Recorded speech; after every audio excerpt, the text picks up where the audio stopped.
Oi, pessoal, meu nome é Vinícius, o grupo é composto por mim e pelo Igor, e eu vim falar um pouquinho sobre o problema da coloração de grafos, especificamente da nossa proposta de heurística baseada em GRASP com pair free linking para grafos esparsos.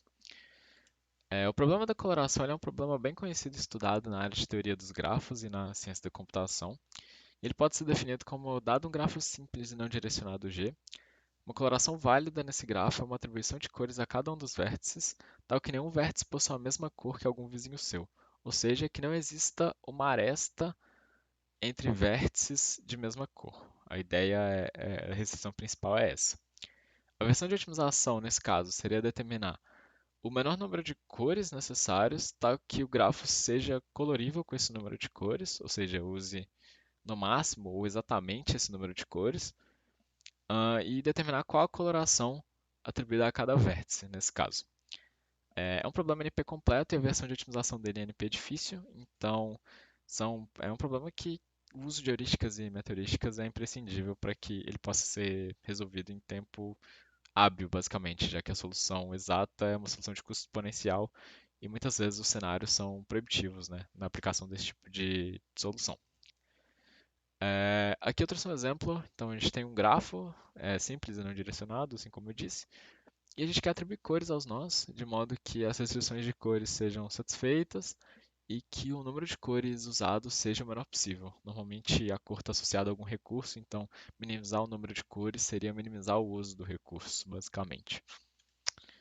As aplicações do mundo real são várias. Eu trouxe uma aqui, que é a otimização de compiladores.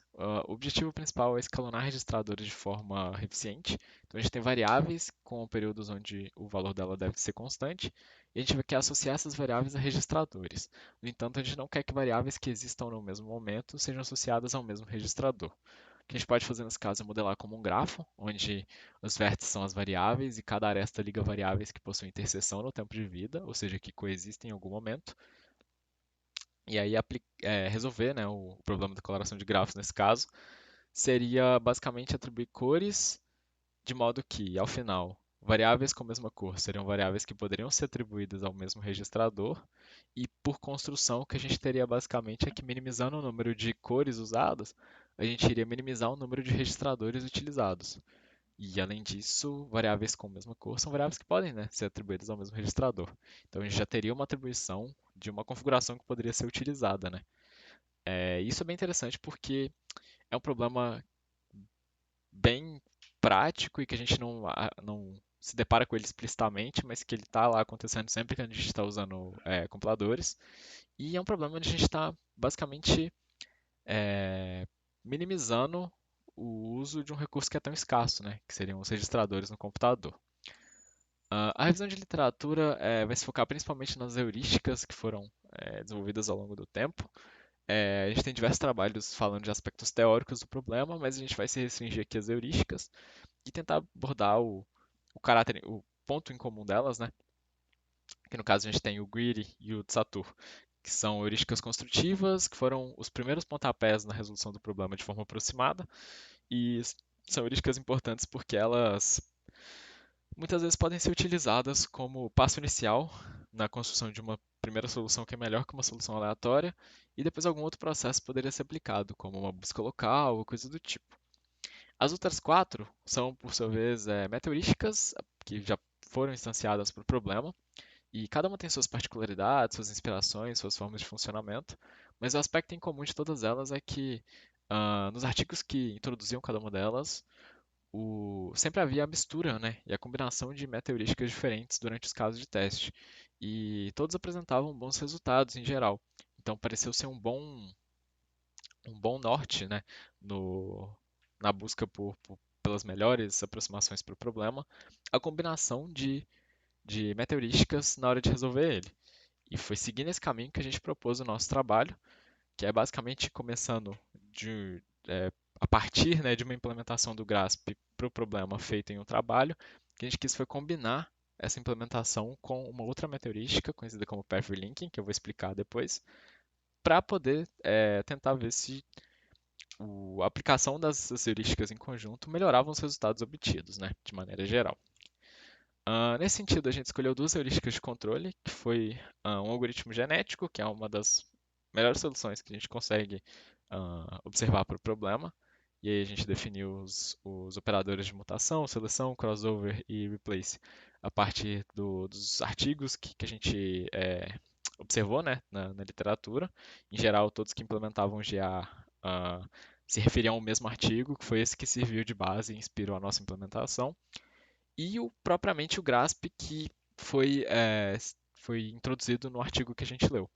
E aí, falando um pouco mais sobre o GRASP, né, ele é uma sigla para uma heurística que chama Greedy Randomized Adaptative Search Procedure, que é composta de dois passos principais. A gente tem uma construção gulosa randomizada, que é uma construção com caráter randômico, para que seja possível, através das iterações, fugir de ótimos locais, né?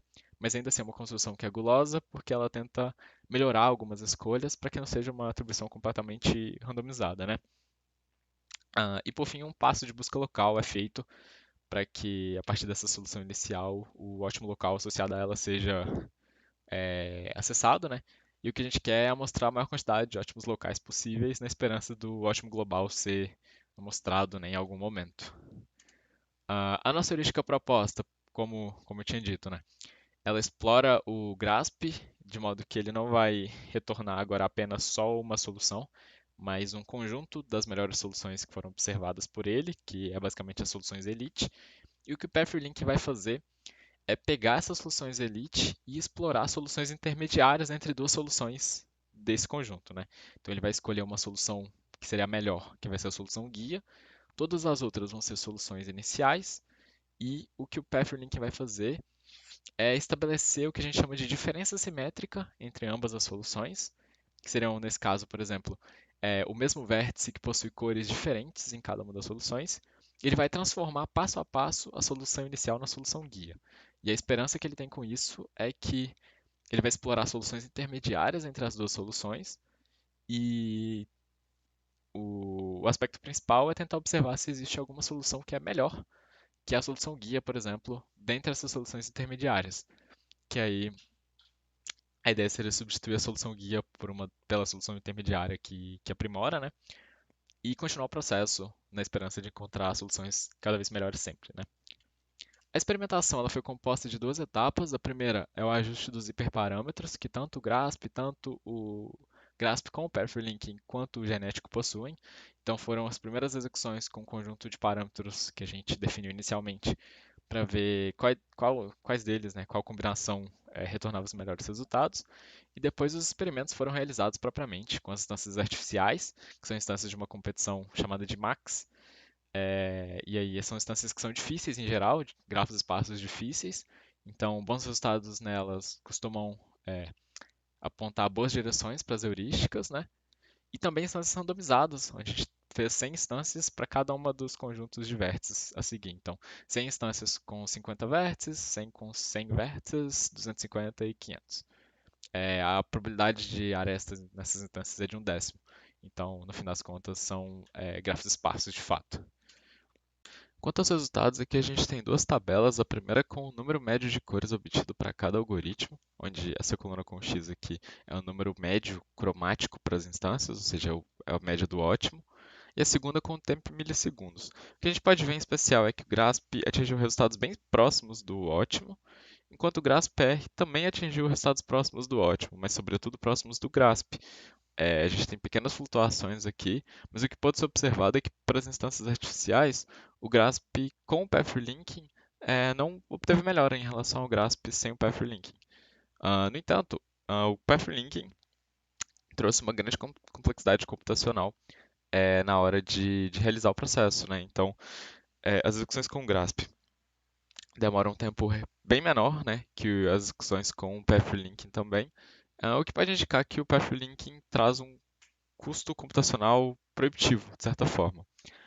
Esse mesmo cenário pode ser observado também nas instâncias randomizadas, o que reforçou as nossas conclusões, né, de que o PathLink, na verdade, ele não é capaz de melhorar os resultados obtidos pelo GRASP. O GRASP, nessas instâncias esparsas que a gente está usando, obtém os melhores resultados, e o PathLink, na verdade, só acrescenta custo computacional sem acarretar em melhora efetiva.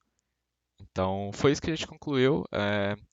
As referências que a gente usou para a apresentação estão aqui. E é isso, pessoal. Muito obrigado.